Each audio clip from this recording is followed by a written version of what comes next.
my sovereign Jove, there is none like mine author, blameless and upright man. You have blessed the work of his hand, but stretch out your hand and touch all that he has, and he will curse you.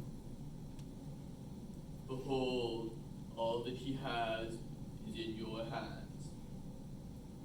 There was a man in the land of Uz whose name was Job. This man was blameless and upright, one who feared God and turned away from evil. There were born to him 7 sons and 3 daughters. He possessed 7,000 sheep, 500 yoke of oxen, and very many servants.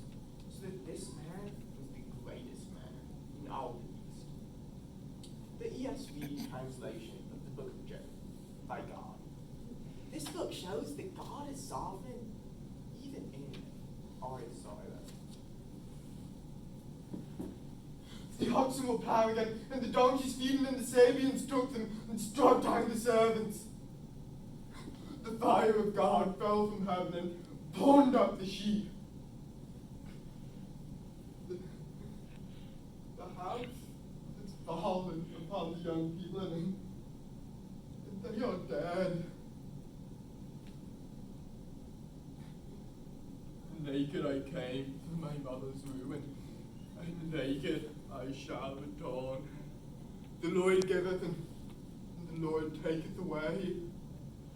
Blessed be the name of the Lord.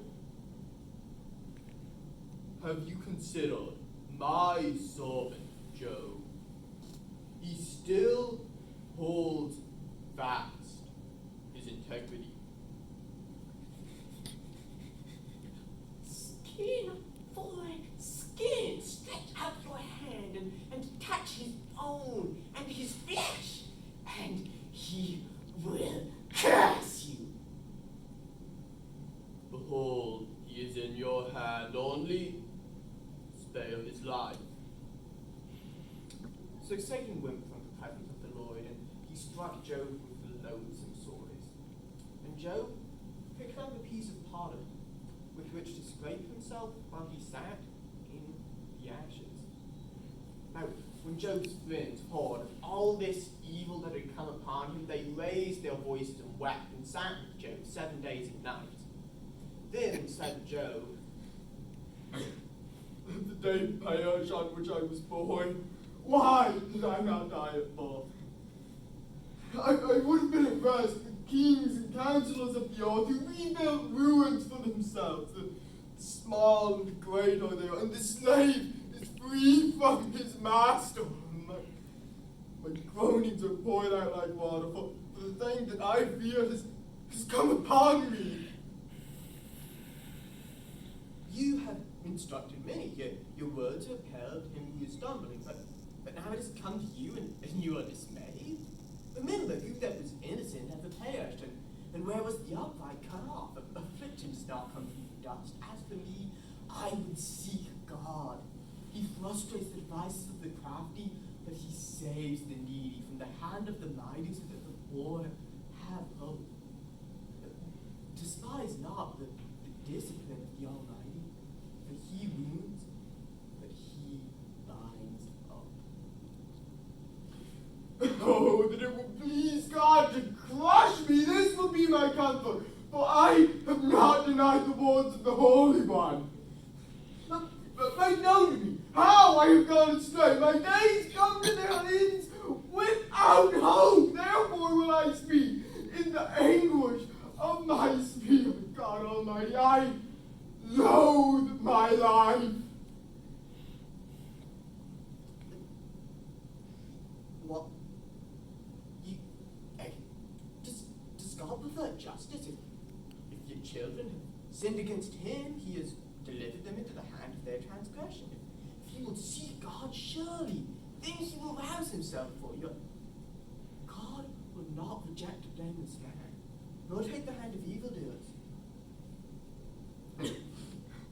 Truly I know that it is so, but how can a man be right before God? For he is not a man as I am, that I might answer him. Let him take his his rod away from me. Then I would speak without fear of him. I would say to God, make known to me, why do you contend against me?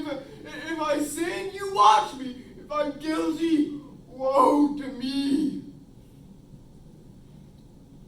You say my doctrine is pure, but oh, God would speak. Know then that God exacts less of you than your guilt deserves. For he knows worthless men. All way of escape will be lost to them, and their hope is to breathe their last. Who does not know such things as these? I, a just and blameless man, am a laughing stock. The tents of marvels are at peace. Who does not know that the hand of the Lord has done this? If he does down, none could rebuild. I desire to argue my case with God. Though he slay me, I will yet hope in him. Only grant me two things. Withdraw your hand far from me and make known my transgression. Why are we stupid in your sight? Indeed, the light of the wicked is glad to terrify him from every side. He is thus from light and darkness and driven out of the world. Surely, thus are the dwellings of the unrighteous. Even if it be true that I erred, even if it be true, my error remains with myself. Know then that God has held me in the wrong. I cry to you for help, that there is no justice. Those whom I love have turned against me. Why do you, like God, pursue me? And for me, I know my Redeemer lives, and at last he will take his stand of the earth. And after my skin has thus been destroyed, yet in my flesh I shall see God. The exalting of the wicked is short. He will give back the fruit of his toil, for he has crushed and abandoned the poor. Thus is the portion of a wicked man from God. Why do the wicked grow mighty in power? One dies as pails full of milk, and another dies in bitterness of soul. They lie down alike in the dust, and worms cover them. This is the portion of a wicked man from God. His children are multiplied. It is void, the sword, God Almighty. Where shall wisdom be found? It is not found in the land of the living. You know its place. Fear of you, that is wisdom, and to turn away from evil is understanding. Oh, that I was in the days when you watched over me, but now they laugh at me because you have humbled me. The night wraps my bones. I cry to you for help, and you do not answer me. If I withheld anything the poor desire, then let my shoulder blade fall from my shoulder. Well, for you, when I laid the foundations of the earth, where's the way to the dwelling of the light? Can you loose the cords of Orion? Is the wild ox willing to serve you? Will he spend the night by your manger? Can you play with Leviathan as with a bird? Shall a fault finder contend with the Almighty? I don't know, which I did not understand. I had heard of you, but now my eyes sees you. I repent in dust and ashes. Lord, I repent.